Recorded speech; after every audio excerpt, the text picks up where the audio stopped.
Everybody go.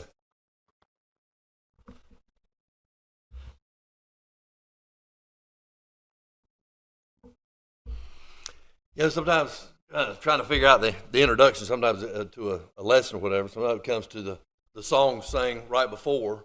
I don't always know what the song's going to be. Sometimes it may suggest or whatever, but it's always interesting to me how the song, if we're singing scriptural songs, they can always tie into scriptural lessons and be used in the introduction and all. So I was thinking in this song we were just singing about there's not a friend like the lowly Jesus. And we can start thinking about friends that we have. And our family should be friends, co-workers, friends that we hold to be very close. And there's not anyone closer than Jesus. And think about that. But we're finishing up in 2 Timothy 4, verses 10 to 11 here. And we're going to look at, he mentions Paul mentions some friends, some co-workers that he has, but we're going to focus on three of those.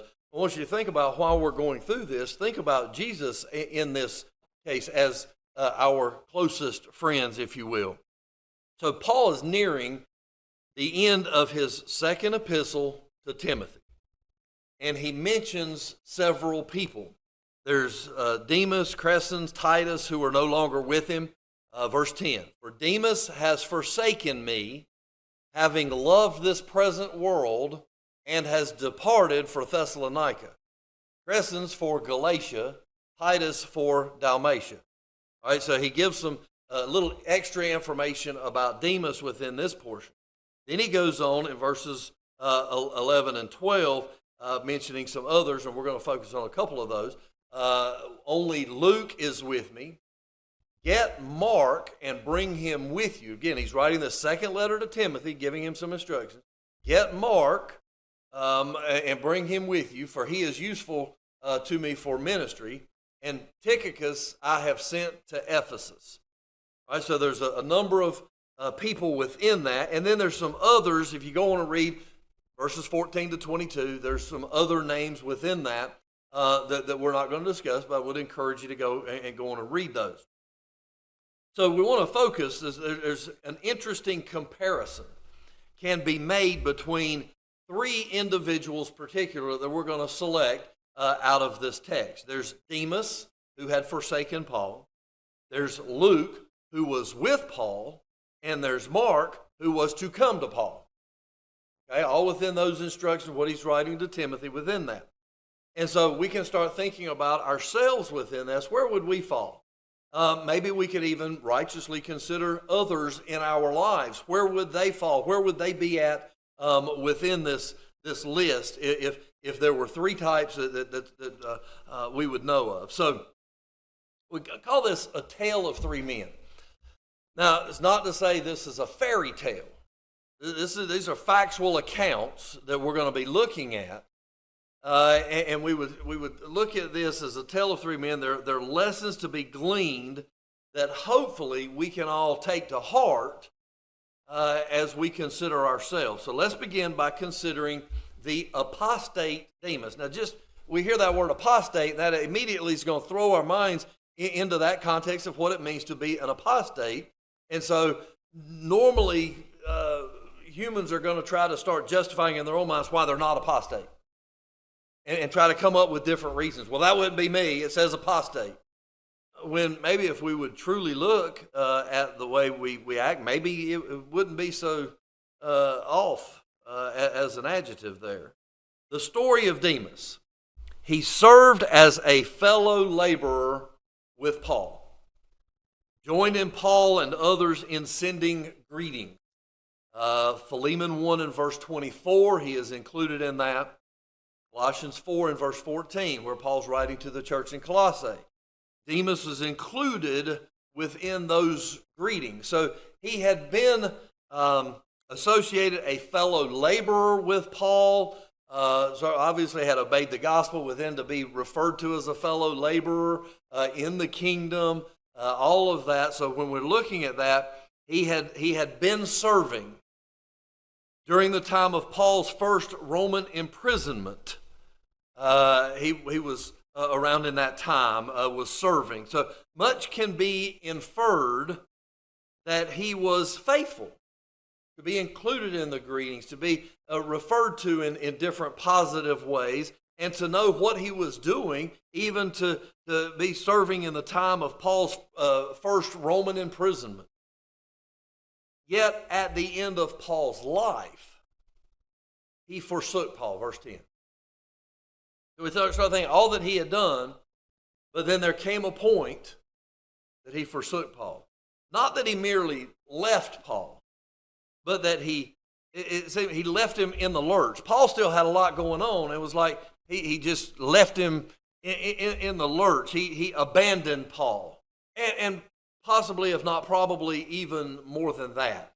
Why would anyone do that? Why would anyone, if he had served with Paul, all of the things that were going on, why would he all of a sudden just leave, abandon Paul? Well, we're told because he loved the present world. Okay, there was reason, there were things going on that were more important to him. His priorities were now askew. And so he loved the present world. Now, some believe that simply meant Demas didn't want to die. All the things going on with Paul, had been beaten and left hungry and shipwrecked, and all this stuff's going on. And some would look at it and say, well, he just didn't want to die. Then you couldn't blame him and all. Others contend that Demas reverted back to Judaism. Really, that type of thinking would be to probably soothe one's own conscience. Of just say, yeah, well, it's okay. What he did, it's understandable and all, but really probably because they've done the same thing in their own life. The understanding really is he became apostate from the faith.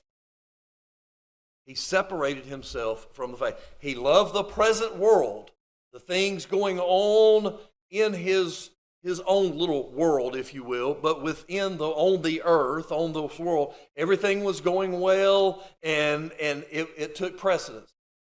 Decided that's more important. And so it was going to leave, even though Paul still had work to do, the church still had work to do, all these things going on, there's still service to be done, and saying, but I like this over here better. And so he left. Loving the world is certainly contrary to loving the Father. Because some would say, well, is there anything wrong with that? If he was leading a good life, he was going and doing things, he was successful, all that stuff, is there anything wrong with that? Well, yeah. 1 John 2, verses 15 to 17. Plainly says, do not love the world. Okay. Or the things in the world. Now, that's a little too specific. What are things that's in the world? Well, there's money is in the world. Well, okay, I can not love the world, but okay, you can't love the money. Well, that's going to be a little bit difficult. It can get other things, friends, family, jobs, hobbies, all types of things. If anyone loves the world, the love of the Father is not in him. Now, when we start thinking about it, a lot of times we'll see the word hate. You have to love or hate. It's really love less. So in this would be love more. Does not love the world or the things in the world. Don't love the world or the things in the world more than loving the Father. If anyone loves the world, then the love of the Father is not in him. All right, so we have to get that. It's not to say we can't love the beauty of the creation, the changing of the seasons and all. It's not that we can't love the success of family and friends. It's not that we don't love those things, but it's love more than the Father. Verse 16, for all that is in the world is the lust of the flesh, the lust of the eyes, the pride of life. Now that takes us all the way back to Adam and Eve, really back to Eve.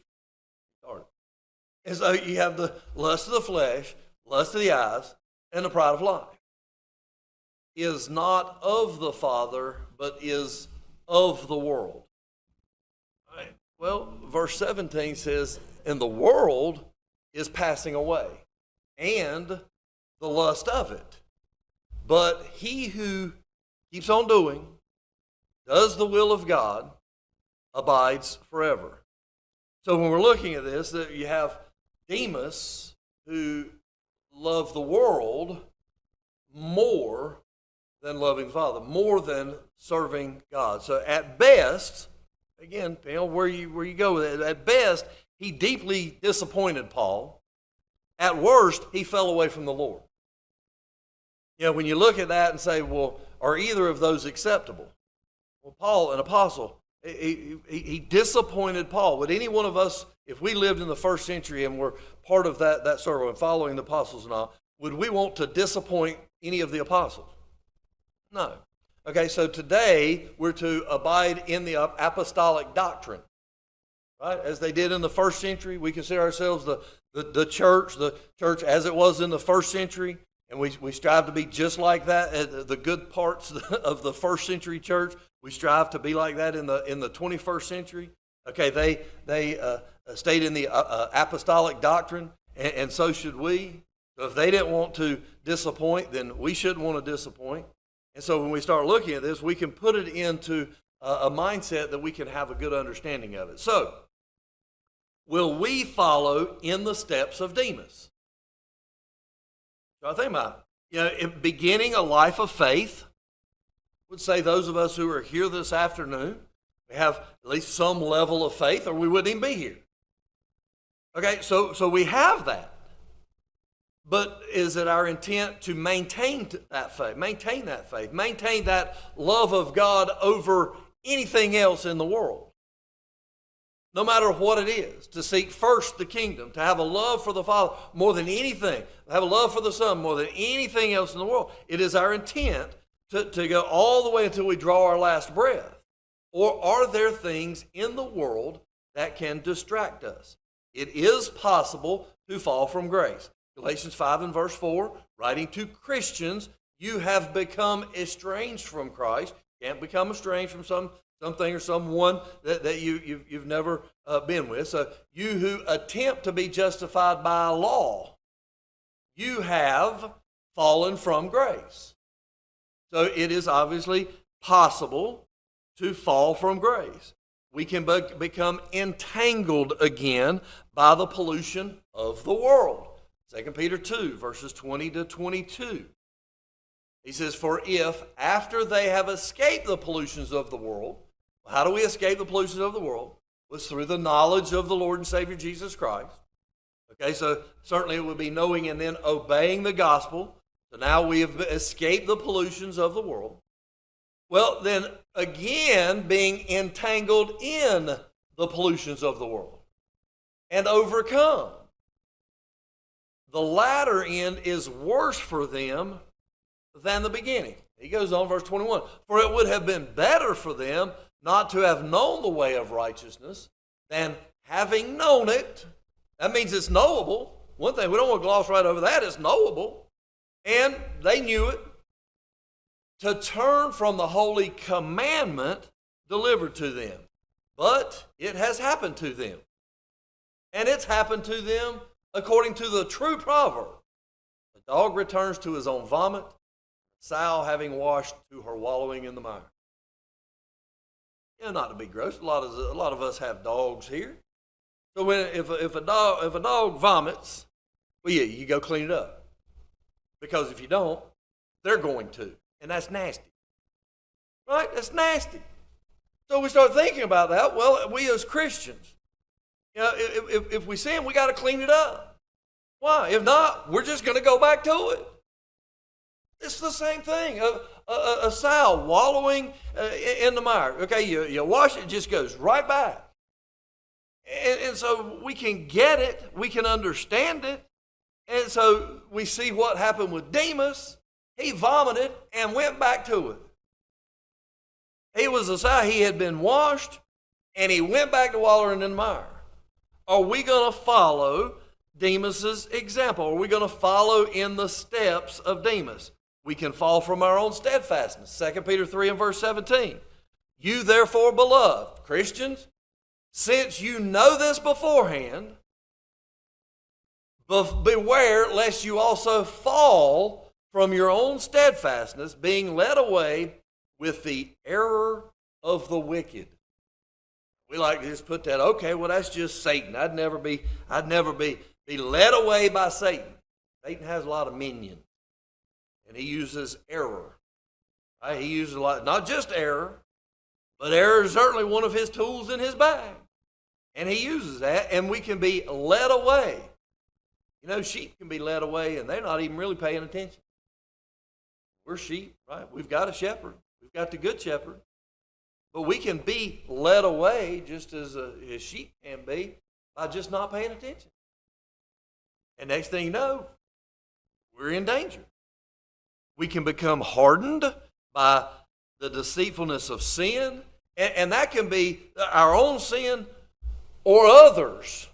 We can be hardened by the sins of others. Right? Hebrews 3, verses 12 and 14. Beware, brethren, lest there be in any of you an evil heart of unbelief in departing from the living God. But exhort one another daily while it is called today, lest any of you should be hardened through the deceitfulness of sin. Right? Hardened through the deceitfulness. It doesn't say the deceitfulness of your sin. It says the deceitfulness of sin. We talked about it in the book of Genesis today, this morning in our class.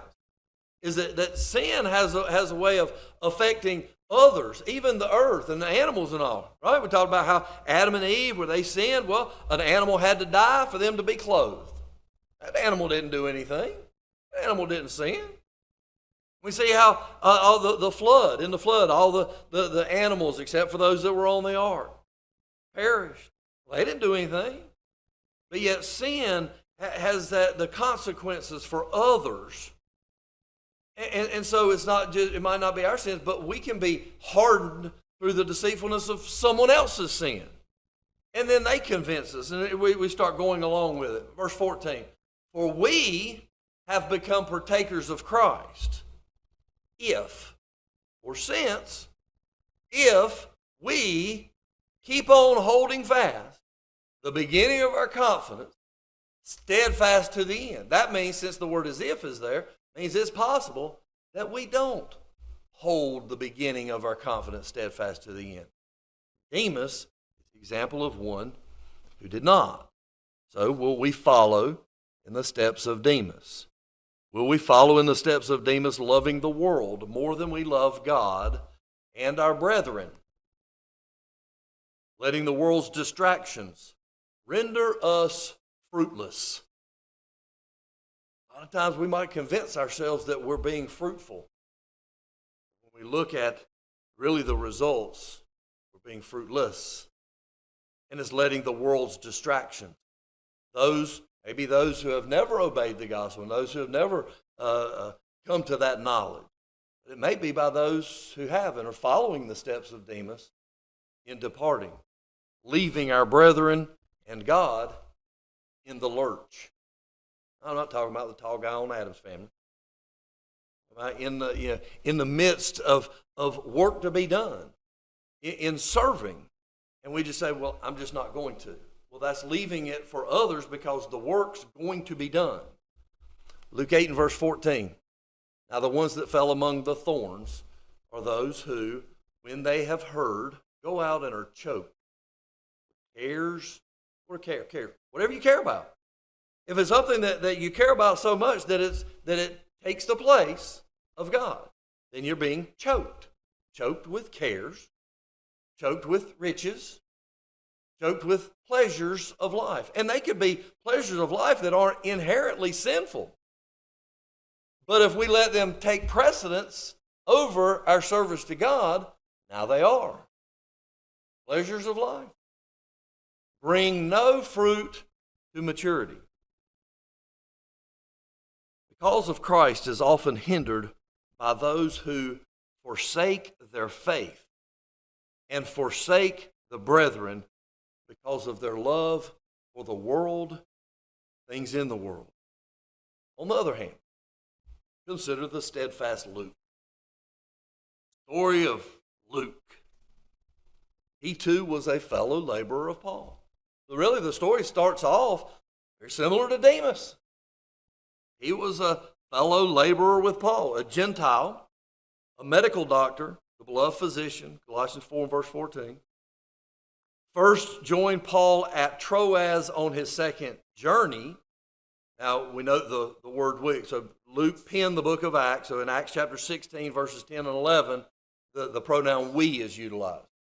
All right, so we can infer properly so that Luke had joined Paul at Troas on his second journey, where he starts using we at that point.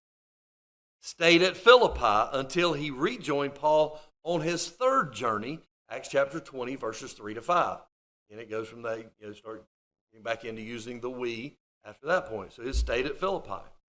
Well, he went to Rome with Paul for Paul's first imprisonment. Acts 27 and verse 1 and Acts 28 and verse 16. All right, so very similar to Demas. Was in different places, different things going on, serving in different ways. The same with Luke. But here Luke proved to be steadfast companion, a steadfast companion, a faithful Christian. Wrote the Gospel of Luke and the book of Acts. If you haven't read it, I would always encourage you to read the book of Luke and then the book of Acts continuously. Possibly, 2 Corinthians 8 and verse 18 is the brother whose praise is in the gospel. Very possible that Luke could be the one referred to. Who was with Paul during his first imprisonment, again, Philemon verse 24, Colossians 4 and verse 14. Who was with Paul during his last days. We see, as he wrote in verse 11 here in this second epistle to Timothy. So that's the story, the account, just a little bit of background of Luke. So will we follow the steps of Luke? Living a life of faith characterized. We all have a characterization of it, right? A character, not a caricature. Maybe had caricatures drawn, but character. What type of character? So he living a life of faith characterized by steadfastness. Faithful to the Lord in our service. 1 Corinthians 15:58. Therefore, my beloved brethren, always be being steadfast, always be being immovable, always be abounding in the work of the Lord, and always knowing that your labor is not in vain in the Lord. That's a very comforting passage for Christians, for faithful Christians. So we have to look back. Have we been steadfast? Are we steadfast right now? I love that. If somebody wants help, well, do you want to do what's right? Do you want to do what's right according to the Bible? Do you want to do what's right according to the Bible starting right now? The answer is no to any of those. There ain't a whole lot we can do other than try to convince one to want to answer yes to all three. So here, are you steadfast? Well, it's in the Bible. If not, do you want to start being steadfast right now? If not, a whole lot can be done other than trying to convince. Immovable, abounding in the work of the Lord. Not just saying, well, every now and then I might do a little something, but abounding in the work of the Lord. We have to start thinking about these things. Remaining steadfast, remaining faithful to the end. Hebrews 3 and verse 14, the Hebrews writer says, for we have become partakers of Christ if we hold the beginning of our confidence steadfast to the end.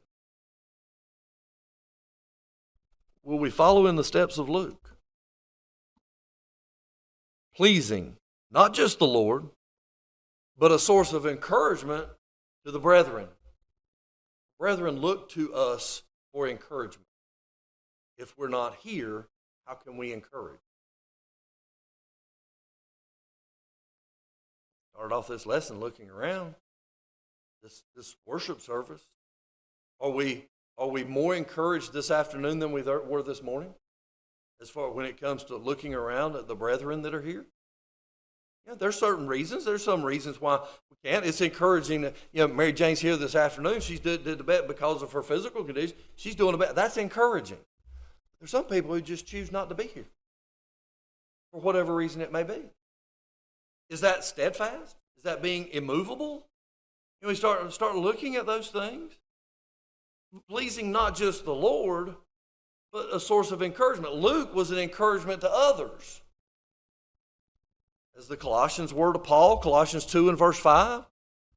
For though I'm absent in the flesh, yet I'm with you in spirit, rejoicing to see your good order and the steadfastness of your faith in Christ, writing this letter to the church, the Christians there in Colossae, refreshing the hearts of brethren, as did the household of Stephanas in 1 Corinthians 16, verses 15 to 18. I urge you, brethren, you know the household of Stephanas, that it is the first fruits of Achaia. So it's obviously in the region of Achaia, the household of Stephanas were the first to obey the gospel. They would recognize first fruits. That means there's more to follow, but they were the first fruit. And that they have devoted themselves to the ministry of the saints. That you also submit to such and to everyone who works and labors with us. I am glad about the coming of Stephanas, Fortunatus, Achaicus, for what was lacking on your part, they supplied. For they refreshed my spirit and yours. Therefore, acknowledge such men. So looking at being pleasing, not only to the first and foremost to the Lord, also encouragement to the brethren. So what a contrast between Demas and Luke. The difference was determined by the direction of their devotion. Things of the world, things of Christ. Simply boiled down to that. Demas loved the world. Luke loved the world and his brethren. But let's not forget Mark. The penitent Mark. Story of Mark, a man who proved unreliable at first. Now this really seems even different than Demas. Demas seemed reliable at first. Mark here even seems unreliable at first. His name was John, surnamed Mark, son of Mary, Acts chapter 12 and verse 12. He joined Paul and Barnabas on their return to Antioch in Acts 12 and verse 25. He started with Paul and Barnabas on their first journey, Acts 13 and verse 5. He left them prematurely and returned to Jerusalem, Acts 13 and verse 13. His departure later caused a rift between Paul and Barnabas. All right, so we can start looking at it. Many people would look at that and go, well, he made a decision. He has freedom of choice. He could do this. There wasn't anything inherently sinful with him turning back, with him doing it. But if we consider really the text, Acts 15, verses 36 to 41, then after some days, Paul said to Barnabas, let us now go back and visit our brethren in every city where we have preached the word of the Lord and see how they're doing. Now Barnabas was determined to take with him John, called Mark. But Paul insisted that they should not take with them the one who had departed from them in Pamphylia and had not gone with them to the work. There's more than, it doesn't lend itself that he got sick and had to go back. Paul wouldn't have held that in disregard. It wasn't that something happened back home, maybe, but okay, you go ahead. He chose, rather, he loved something more than continuing in the service. Verse 39, then the contention became so sharp that they parted from one another. And so Barnabas took Mark and sailed to Cyprus, but Paul chose Silas and departed, being commended by the brethren to the grace of God. And he went through Syria and Cilicia, strengthening the churches. And so really the context of it lays it out a little better for us so we can have a better understanding of what was going on. So it was a man who eventually redeemed himself. Right? He didn't redeem himself to the Lord, but he redeemed himself to the brethren. Right? Christ redeems us back to God, but he redeemed himself with what he did. He later proved useful to Paul for ministry, verse 11. And so we start thinking about being useful and proving one to be useful. Back in the Old Testament, think of the times that they were going to attack. If you remember the one account where there were 30,000 of them, and then they started looking and said, well, how many of you are afraid? Well, 27,000 said, me. Then go on, you're not going to be useful. I left 3,000. Well, it was still too many. All right, we'll go drink some water. But those who are aware, while they're drinking, the other ones, they just stick their head down in the water and start slurping. Like, well, if you ain't going to pay no better attention than that, it's not going to be very useful. And so we start seeing the things in the Old Testament that teaches us. Again, it's a tutor, it's a schoolmaster, so we can start learning that not only do we need to not be fearful of the world and the things of the world, we're not to be afraid of those things. What can kill the body? But we also have to be aware and be paying attention and be steadfast with these things and start thinking about it. And so later, Mark he proved useful to Paul. He was also dear to Peter, 1 Peter 5 and verse 13. He wrote the gospel that bears his name, the book of Mark, that we've been studying on Sunday morning. Thought to have gone to Alexandria in Egypt and martyred sometime around 62 or 63 AD.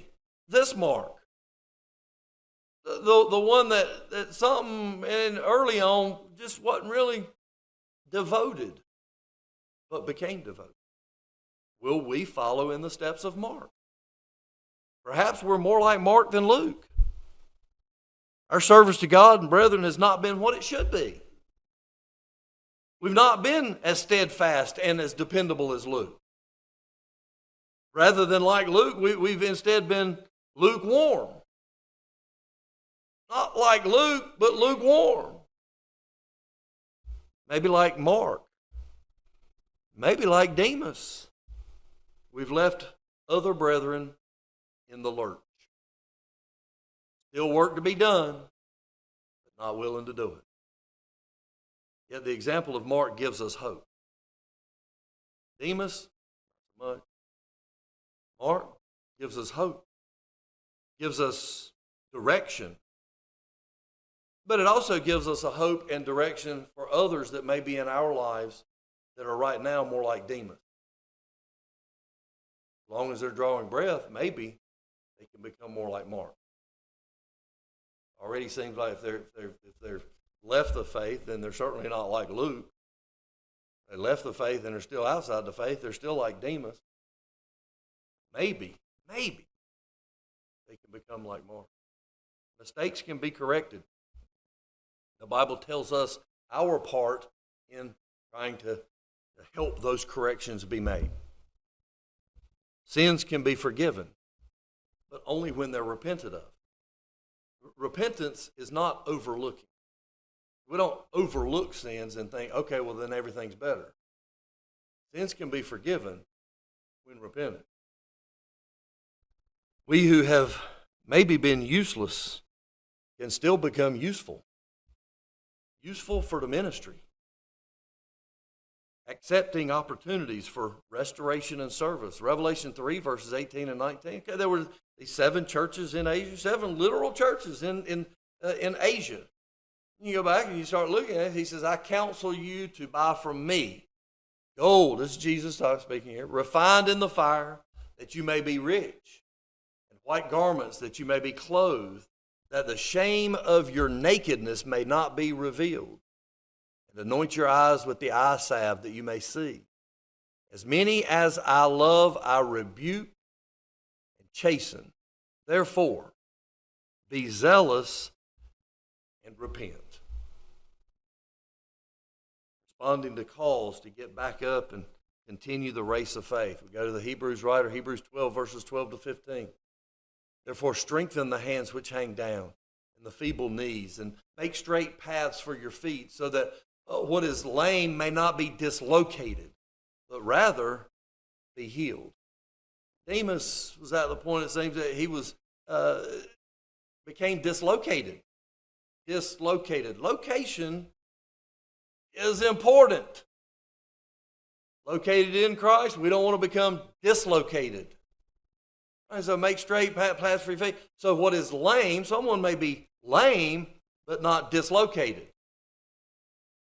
Rather be healed. Well, once something is dislocated, amputated in a sense, you have to be thinking about this. So pursue peace with all people and holiness, without which no one will see the Lord. Right? No one will see the Lord.